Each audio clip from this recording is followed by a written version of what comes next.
네, 여러분 계속하십시다. 여러분 소명에 대해서 좀 무겁게 이야기를 한 경향이 있습니다. 그러나 좀 심각하기 때문에 가장 기본적인 거기 때문에 여러분들이 다시 한번 생각해 보라는 의미에서 소명론을 이야기를 했습니다. 이제는 동기에 대해서 이야기하십시다. 교회 개척의 동기, 그 이유. 여러분 듣기 싫으면 이거 목회의 동기, 목회 이유가 뭐냐 이거예요. 여러분 왜 교회를 개척하십니까? 왜 사람들이 교회를 개척할까요? 여러분 실제로 이렇게 딱 물어보면 대답 별로 못해요. 그러니까 의식이 별로 없는 거예요. 교회 개척을 하면 그냥 하는 거야. 내가 목사가 됐으니까 그냥 하는 거예요. 근데 이거보다는 여러분 제가 더워서 옷을 좀 벗도록 하겠습니다. 이거보다는 여러분들 정말 목적의식의 이유가 분명해야죠. 왜 내가 목회를 하는가? 왜 내가 교회 개척을 하는가? 뭐 때문에 하는가? 여러분 밥벌이 때문에 하십니까? 아니잖아요. 여러분 목사가 되었기 때문에 하십니까? 아니에요. 목사가 된 게 뭐가 중요해요. 지금 냉정하게 이야기하면은 목사가 되었어도 뭐 다른 일 할 수 있는 거죠. 얼마든지. 예? 여튼 그런데 왜 교회 개척을 하는 것인가? 여러분 교회 개척이 나의 필요인가? 하나님의 필요인가? 아니면 제3자의 필요인가? 왜 교회 개척을 하는가를 생각을 해야 됩니다.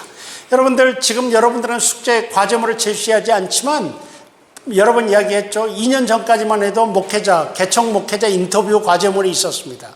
그때는 시험이 없었어요. 지금은 이제 코로나 시국에 와서 여러분 중간고사, 기말고사를 제가 치르는 것입니다. 그러나 2년 전까지만 해도 시험 없이 현장으로 점수를 다 냈습니다. 여러분 마스터 플랜, 여러분의 인터뷰 뭐 이런 것들로 여러분에게 점수를 드렸는데 근데 이제 그래서 가죠. 그러면 1년에 있지 않습니까? 약 400개의 인터뷰가 모입니다. 어떤 학생들은 점수를 더 받으려고 2개, 3개씩 해오니까 1년에 400개가 약 8년 동안 쌓였습니다. 인터뷰 내용이. 근데 그래서 많은 데이터를 지금 제가 가지고 있는데 그 중에 1번 문제가 뭔가 하면은 1번 문제가 왜 교회 개척자가 되셨습니까? 왜 교회 개척자가 되셨습니까? 그 질문을 해보면은 여러분 책에다는 간단하게 써놨는데 첫째 가장 많은 게 사실은 상황에 떠밀려서요. 상황에 떠밀려서 나이 때문에 갈 데가 없으니까 교회 개척자로 내몰린 거예요. 물론 이것도 하나님의 섭리죠. 왜? 그럼요. 하나님께서 역사하셔서 나로 하여금 교회 개척자로 만드는 건데 근데 상황상 두 번째는요. 자신만의 소신 목회를 위해서 그렇게 생각해요. 부목사 생활을 하다 보니까 이건 기존 교회에서는 뭐가 안 될 것 같거든. 그러니까 나는 소신 목회를 하겠다 해서 교회를 개척해요. 하여튼 나중에 또 설명할 기회가 있을지 모르지만 교회를 개척한다고 해서 소신 목회를 반드시 할 수 있는 건 아니에요. 그렇지만 일단은 소신 목회할 수 있는 가능성은 대단히 커요. 그래서 소신 목회를 위해서. 또 세 번째로는 상처 때문이에요. 이 말이 뭔가 하면 기존 교회와 기존 목회자의 한계성 때문에. 부목사 생활을 하다가 이렇게 해보니까 이게 참 그 조직이라는 게 이건 안 되겠다 해서 교회다운 교회를 세우겠다라고 해서 시작되는 건데 2번과 비슷하지만 달라요. 2번은 자기가 깨달은 거고 3번은 자기가 당한 어려움 때문에 시작하는 거예요. 또 네 번째로는 소명으로 인해서 놀랍게도 소명으로 인해서 처음 신학교를 지원할 때부터 소명 때문에 교회 개척을 시작한 퍼센티지는 5%가 되지 않습니다. 5%가 안 됩니다. 다섯 번째로 잘 모르겠어요. 왜 그런지. 근데 이런 내용이 있어요. 보다 깊은 말씀 묵상을 위해. 교회를 개척하면 보다 깊은 말씀 묵상이 되는가? 하여튼 그 이유. 6번도 있어요. 나도 모르는 이유로. 그런 것도 있어요. 하여튼 이런 것들이에요. 그러니까, 그럼 이제 굳이 이제 영적인 내용, 성령의 인도하심으로. 근데, 성령의 인도하심으로 너무 포괄적이어서 내가 이 항목에다는 집어넣지 않았습니다. 아무튼 이런 실체적인 이유들이 있었습니다. 그러나 이제 사실은 소명으로 인해서가 제일 정답이죠. 정답이라고 할 수가 있겠죠. 그런데 이런 이유들로 해서 갑자기 교회 개척에 나가게 되니까 사실은 실패할 확률이 더 커지고 있다고 할 수가 있겠습니다. 여러분, 교회 개척 동기의 중요성이 있습니다. 중요성.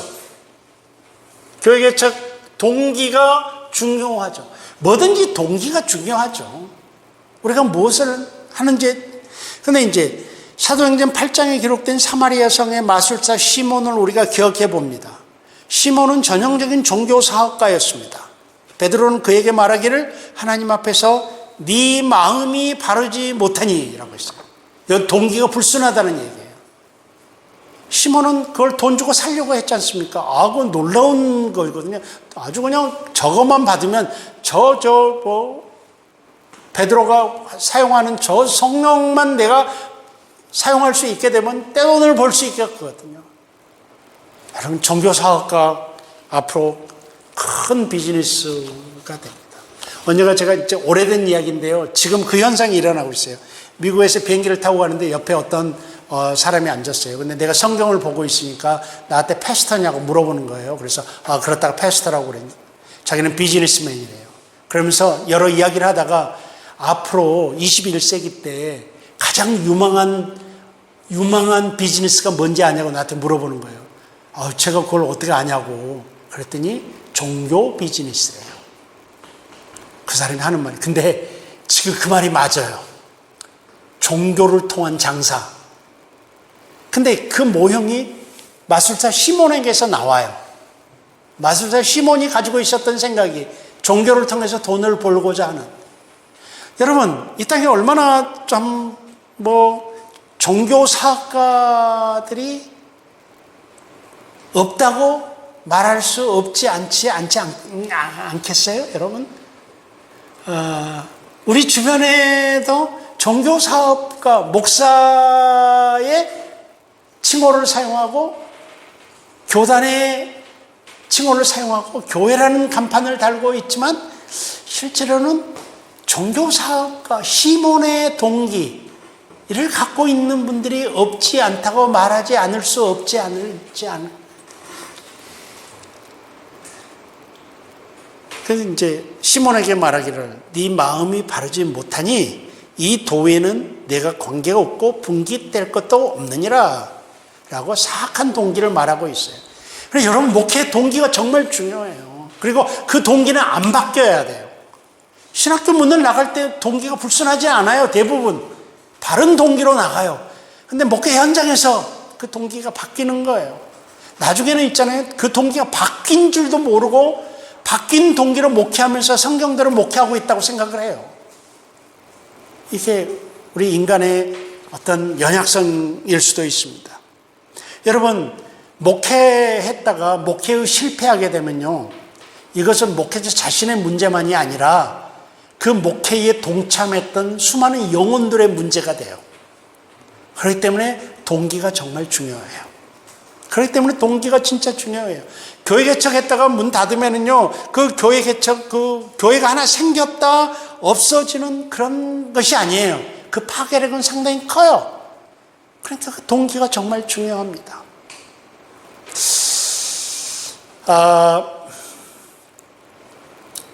2000년 1월 1일 0시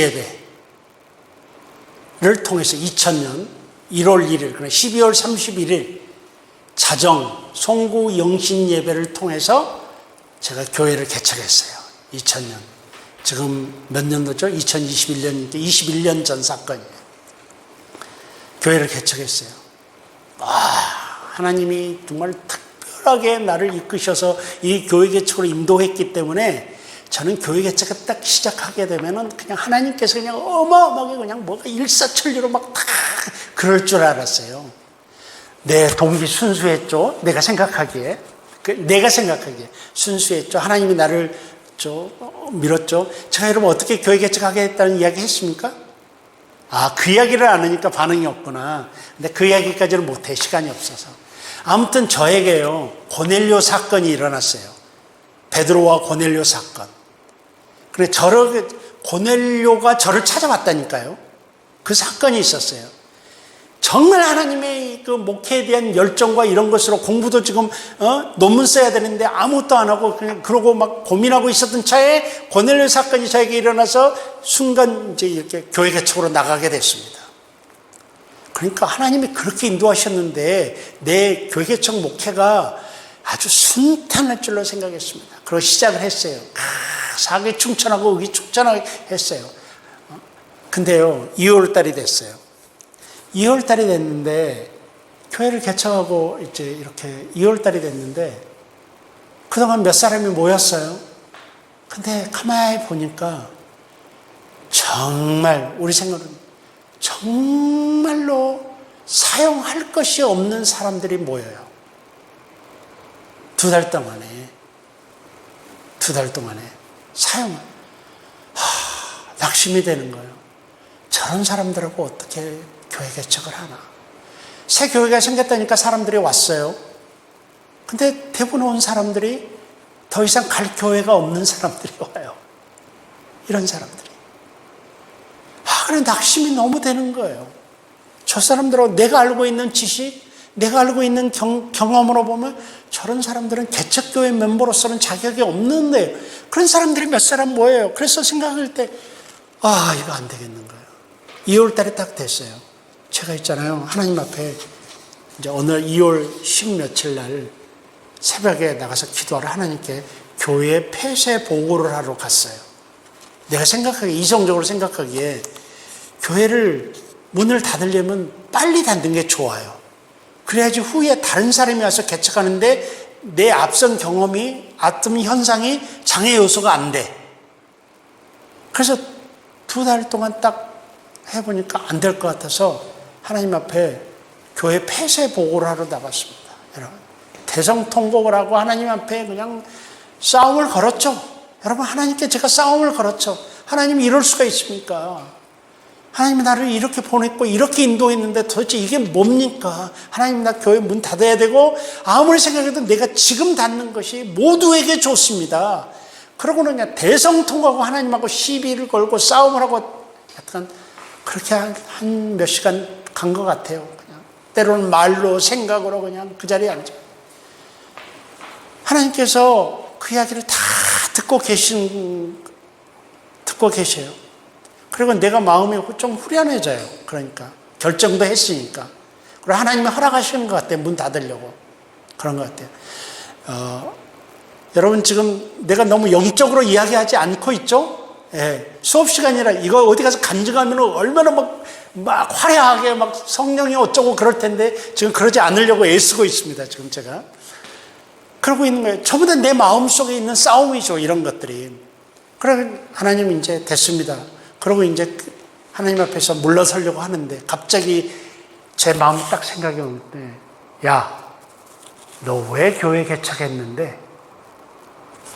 이게 하나님이 저를 역사하시는, 저는 알아요. 제가 그런 음성을, 내가 신대원에 들어오게 된 결정적인, 아까 소명 이야기 했잖아요. 소명 때도 하나님이 그 잔잔한 음성, 그냥 너무 평범하게 깨닫는 거. 내가 그런 걸 알아요. 하나님이 나를 어떻게 역사하는지. 정확히 하나님의 음성이었다고 판단이 돼요. 순간 깜짝 놀랐어요. 야, 너 왜 교회 개척했는데? 거기서 한 말도 제가 할 수 없었어요. 그때 제 상태를 돌아보니까요, 저는 교회 개척하고요, 그렇게 하면서 주말 목회를 하고, 교회하고 학교하고 120마일 떨어져 있었어요. 그러니까 주말 목회하고, 교회가 필요하면 이 개척지로 오고, 나머지는 학교에 머물면서 논문 써서 빨리 끝내려고 그런 계획을 갖고 있었거든요. 뭐 그런 것들이 순간적으로 있잖아요. 제 동기에 어떤 인간적인 동기가 그냥 쭈르륵 보이는 거예요. 이제는 뭐 화가 나서 하나님께 전반부는 대들었다고 한다면은 후반부는 너무 부끄러워서 눈물이 나는 시간이었어요. 그래서 제 동기를 그때 보게 됐어요. 그래서 마지막 순간에 제 개인적으로 하나님하고 다시 한번 계약을 했어요. 하나님 좋습니다. 제가 계속 하겠습니다.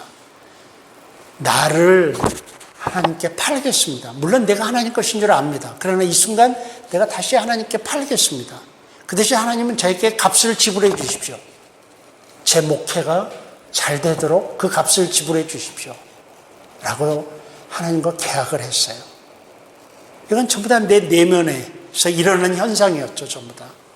그리고는 나와가지고요, 당장 이사를 했어요. 근데 2월 중순이었는데 2월 말에 2주 안에 현지로 이사를 해버렸어요. 학교는 공부는 때려치웠어요. 그 뒤에 2년 동안 공부를 때려치웠어요. 그렇게 하고요, 아내하고 저하고 개척 목회에 목숨을 걸었어요. 이게 제가 2000년 2월 중순에 경험한 동기를 재회복한 사건이에요. 소위 말해서 내 인생에 나를 판 사건이라고 저는 명명을 합니다. 나를 판 사건. 그리고 하나님께서 그 뒤에 은혜를 베풀어 주시는데 동기가 회복되니까 여러 가지로 하나님의 은혜를 그 뒤에 3년 동안 제가 구름 속에서 살았어요. 내 표현대로 한다면 얼마나 하나님의 은혜가 기적 같고 얼마나 크고 이랬든지 정말 말도 못할 제 스토리가 많아요. 그 3년 동안에, 그 이후 3년 동안에. 그리고 그 3년 동안에 있었던 체험 때문에 저는 영적으로 자신감이 넘치는 거예요. 왜? 내가 경험한 하나님이 있기 때문에. 이런 거예요. 그 동기회복 사건, 나를 다시 한번 팔았던 그 사건. 근데 참 인간은 간사해요. 요 말까지 해야 돼요. 그 뒤에 목회가 잘 되면 이 사건을 잊어버려요, 제가. 항상 그래요. 잊어버려요. 그래가지고 또 교만해지고 말이에요. 여러분들, 소명과 더불어서 동기가 분명해야 됩니다. 내가 왜 목회를 해야 되는지, 그리고 내가 왜 교회 개척을 해야 되는지. 그렇다고 한다면은 바른 동기가 무엇이겠는가? 바른 동기. 바른 동기가 무엇이겠는가? 그러면은 목회의 바른 동기가 뭐예요? 교회 개척의 바른 동기가 뭐예요? 첫째는 있잖아요. 영혼 구원이에요. 영혼 구원. 여러분, 저는 영혼 구원과 사회 구원, 그러니까 개인 구원과 사회 구원을 구별하려고 하지 않습니다. 영혼 구원 안에는 개인 구원과 사회 구원이 같이 포함되어 있어요. 넓은 의미에서. 근데 자꾸 이걸 구별하려고 하죠. 그리고 개인 구원이 훨씬 접근하기가 쉬우니까 우리 보수 진영에서 사회 구원은 빼버리고 개인 구원으로 가는데 치중하는 경향이 있는데, 약간 우리나라의 보수 교회들이 개인 구원으로 치중할 수밖에 없었던 사회적 환경들이 있었어요. 이게 바로 3.1운동이에요. 3.1 만세운동. 그 뒤부터 선교사들이 일제의 간섭을 받지 않기 위해서, 그 전에는 교회가 실제로 개인 사회구원체였어요. 3.1 만세운동 전까지는 한국 교회가 이 사회운동체였어요. 개인은 포함되어 있지만. 근데 이제 3.1 만세운동 이후로 선교사들의 정책이 바뀌어가지고 개인 구원으로 치달을 수밖에 없었던 역사적 배경이 우리에게는 있었습니다. 역사적 배경이 우리에게는 있었어요.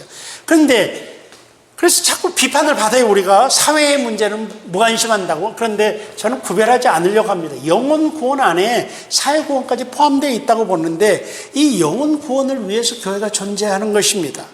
여러분, 교회는 세상에 주는 것보다 더 좋은 것을 주기 위해 존재하지 않습니다. 많은 분들이 세상에서 주는 것보다 더 좋은 것을 주려고 하는 거예요. 근데 그건 교회론에 맞지 않습니다. 왜냐하면요, 교회는 세상에 줄 수 없는 것을 주는 것입니다. 여러분, 많은 교회들이 강단을 재밌게 꾸밉니다. 그러니까 세상보다 더 재밌게 하려는 전략을 쓰는 것입니다. 사람들이 모이게 하려고. 그런데 강단을 아무리 재밌게 꾸민다들, 여러분, 제가 좋아하는, 지금은 없어졌지만 좋아하는 개그 콘서트의 한 코너보다 재밌겠습니까? 그러니까 이게 뭔가 문제가 되는 거예요, 이게. 그러니까 우리가 생각할 때 세상에 없는 것, 그리고 그것을 주기 위한다는 목적과 동기로 교회를 개척하고 목회를 해야 된다는 것입니다. 세상에 줄 수 없고 교회만이 줄 수 있는 것이 무엇입니까? 인간 구원입니다. 그게 바로 인간 구원이에요. 그래서 여러분 하나님 나라의 부흥을 원하고 내 야망이 아니라 여러분 이게 이제 영혼 구원이고요. 나머지 부분들은 책들을 좀 읽어보시고요. 그 다음에 여러분의 소명입니다. 뭐 다 연결된 거예요. 여러분 소명. 하나님의 교회 개척으로의 부르심, 소명. 또 세 번째로는 그 부담감. 이게 부담감이 뭔가 하면은 성령님이 주시는 부담감인데 성령님이 주시는 부담감은 이렇게 뭐랄까요? 단회적이 아니에요. 간헐적이 아니에요. 아니 단회적이 아니에요. 끝까지 가는 부담감이에요. 여러분 마음속에 혹시라도 청소년에 대한 부담감이 청소년 넥스트 제너레이션을 살려야 된다는 부담감이 한순간 뭐 설교를 통해서 한순간에 일어나는 게 아니라 끝까지 가고 더 갈수록 더 부담감이 세진다. 그럼 여러분 청소년 목회해야 됩니다. 만약에 부담감이 일회적이 아니고 계속해서 내 마음속에 어떤 그룹에 대한 부담, 어떤 지역에 대한 부담, 이런 부담감이 여러분 앞에 기도할 때마다 떠오르고 때로는 잠깐 잊어버렸어도 어떤 사건이 있으면 그 사건을 통해서 또 그것이 생각나고 하는 그런 부담감이 계속된다고 한다면 여러분 그 부담감을 이루어내셔야 됩니다. 혹시 잘 보십시오. 성령의 압박일 수 있습니다. 성령님의 압박일 수 있어요. 그래서 그런 부담감, 그런 부담감이라고 할 수 있습니다. 책에 보면 머레이가 제기한 교회 개척의 동기들이 있습니다. 굉장히 현실적인 미국적 마인드의 현실적인 부담감인데 이런 것도 한번 여러분께서 생각을 해 보십시오. 어디 갔지? 머레이. 내가 책에다 안 써놨네. 없죠? 그러면 빼요. 취소. 머레이가 말한 부담감은 새로운 주택개발 지역 때문에, 새로운 인구 증가 지역 때문에 보다 긴밀한 지역교회를 세우기 위해 또 죽어가는 교회를 대신해서 성도들을 분산하기 위해서, 영혼 구원을 위해서, 또 새로이 출현하는 문화를 점령하기 위해서, 교회 내부 문제 해결을 위해서 이런 등등의 굉장히 실제적인 이유를 교회 개척의 동기로 제시하고 있어요. 네, 여러분 이거 필요하시면 저한테 연락 주십시오. 그러면 제가 한번 보내드리도록 하겠습니다. 이게 스튜어트 머레이가 Planting Church in 21st Century라는 책에서 해놓은 것을 제가 좀 본따 왔으면서 제 강의 안에 있는데 책에는 없군요.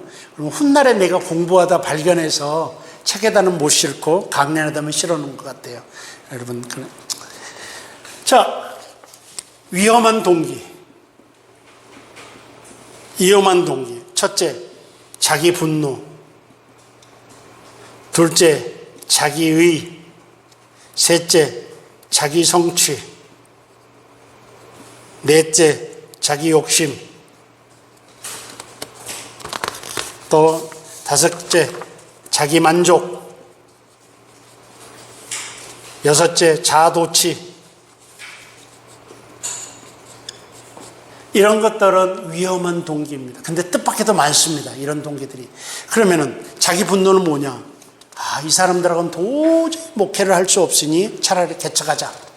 대체로 이런 것들은 담임 목사로 부임해가지고 전통적인 교회에 부임해서 정말 시달리다가 교회 개척으로 나가는, 교회 쪽에서 교회 개척으로 나가는 사람들의 동기입니다. 또 자기의는 대체로 부목사님들이 부목사 생활을 하다가 많은 천대를 받았을 경우, 여러분 천대라고 하니까 좀 이상한데, 하여튼간 조금 어려움을 겪었을 때 교회 개척이야말로 나 자신이 옳다는 것을, 그리고 나의 모든 것을 증명해 줄 것이다. 이것도 일종의 자기 분노인데 사실은 자기의예요. 자성취, 나 자신의 목회 철학을 자유롭게 펼치는 목회를 하고 싶다. 자기 욕심, 목회 경력과 목회 기술을 연마한다. 그러니까 이런 것들을 보면요, 전부 다 여러분들 자기 분노 위험합니다. 여러분들 제가 좀 이런 이야기를 하고 싶은데 여러분들이 A라는 교회 갔어요. A라는 교회 갔습니다. 근데 정말 여기서 많이 시달렸어. 그래 도저히 목회를 못하겠어. 그런데 하여튼 이 A라는 교회에 가서 B 목사죠. B 목사가 A라는 교회에 갔어요.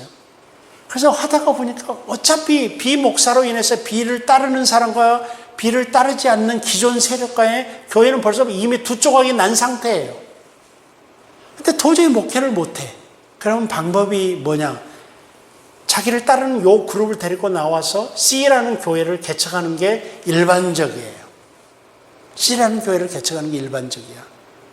근데 저는 이렇게 하지 않기를 권면합니다. 물론 함부로 그 특별한 상황 속에 있기 때문에 제3자가 함부로 말할 수는 없습니다.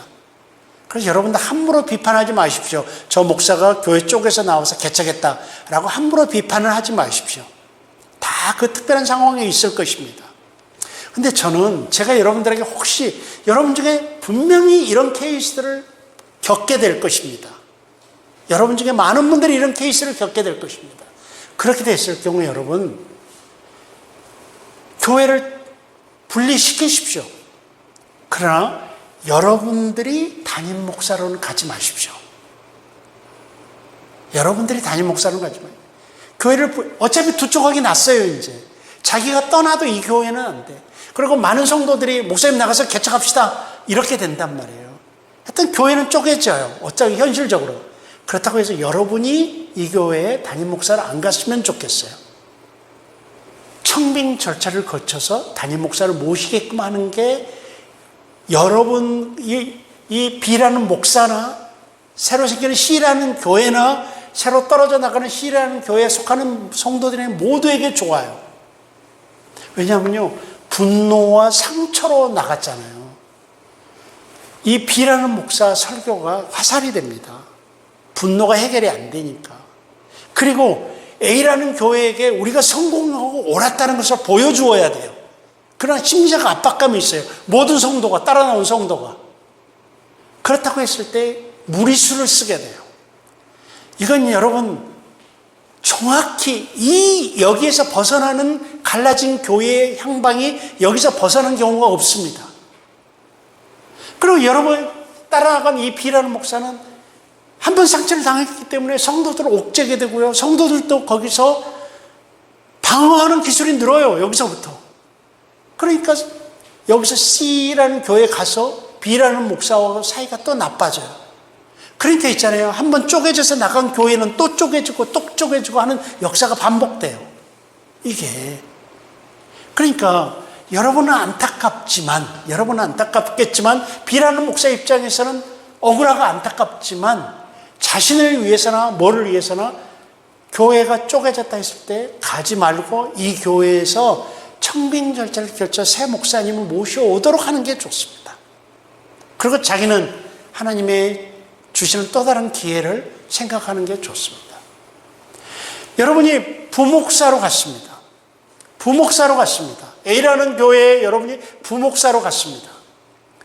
근데 A라는 교회 담임 목사가 B예요.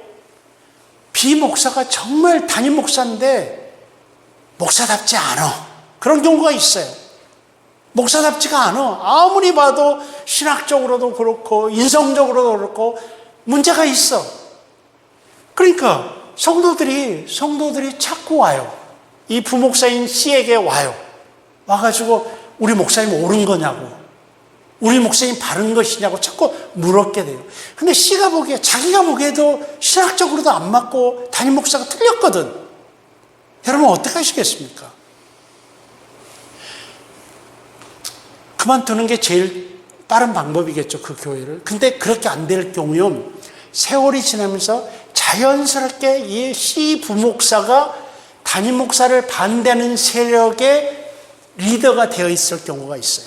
여러분 제 말이 무슨 말인지 아시겠죠, 지금? 제 말이 이해가 안 돼요, 여기 앉아 계시는 분? 이해돼요, 안 돼요? 어느 순간 안티 세력의 대장이 되어 있어요, 부목사가. 어떻게 하실 거예요? 그러면서 사람들이 부목사님 나갑시다 우리. 그래서 교회가 쪼개지는 경우가 있어요. 이런 경우 대부분 이 시인은 가서 담임 목사를 해요. 그러면서 교회가 또 쪼개지고 또 쪼개지고 그래요. 이런 케이스도 여러분이 이런 경우가 없다고 할 수 없어요. 부목사 생활을 하다 보면 어느 순간 담임 목사 반대 세력에 괴수가 되어 있을 때가 있어요. 자기도 모르게. 왜냐하면 자기가 보기에도 담임 목사가 틀렸거든. 그럴 경우 여러분 교회가 새로 생기도록 도와주세요. 근데 여러분이 담임 목사로 가지 마세요. 청빙을 거쳐서 새로운 목사님 오도록 하세요. 아무 관계없는 목사님이 오셔서 하면은 갈라진 교회 잘 돼요. 근데 C라는 목사가 같이 가게 되면 그때부터 문제가 또 생겨요. 이게 무슨 말인지 아시겠습니까? 여러분? 예? 그래서 함부로 우리가 말할 수 없어요. C가 따라 나갈 수밖에 없는 경우가 많아요. B 목사가 나가서 같이 개척할 수밖에 없는 경우는 우리는 함부로 밖에서 말할 수 없어요. 그래서 그렇게 하지 말고. 그러나 나타난 결과는 제가 말씀드릴 수 있어요. 가면은 이 새로 생긴 교회들이 안정되지 않아요. 또 갈라지고 또 갈라지고 경쟁심에 꽉 차 있고요. 모교회와 경쟁심에 꽉 차 있고요. 그래서 무리수를 두게 되고요. 이렇게 된단 말이에요. 그래서 이런 여러분 지금 갑자기 생각나서 또 이야기하는 바람에 진도를 못 나가겠네. 아무튼 말이에요. 이런 자기 분노, 자기의, 자기 성취, 자기 욕심, 자기 만족.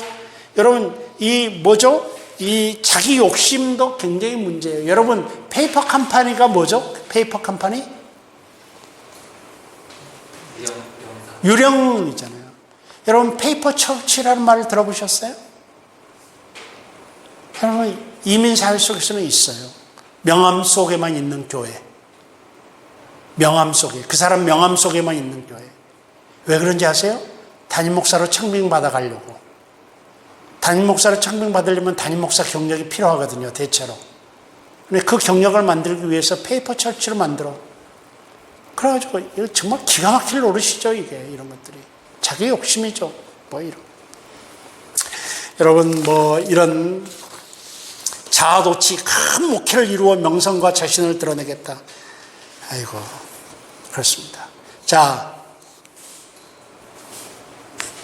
교회 개척 윤리를 좀 이야기를 해야 되겠는데요.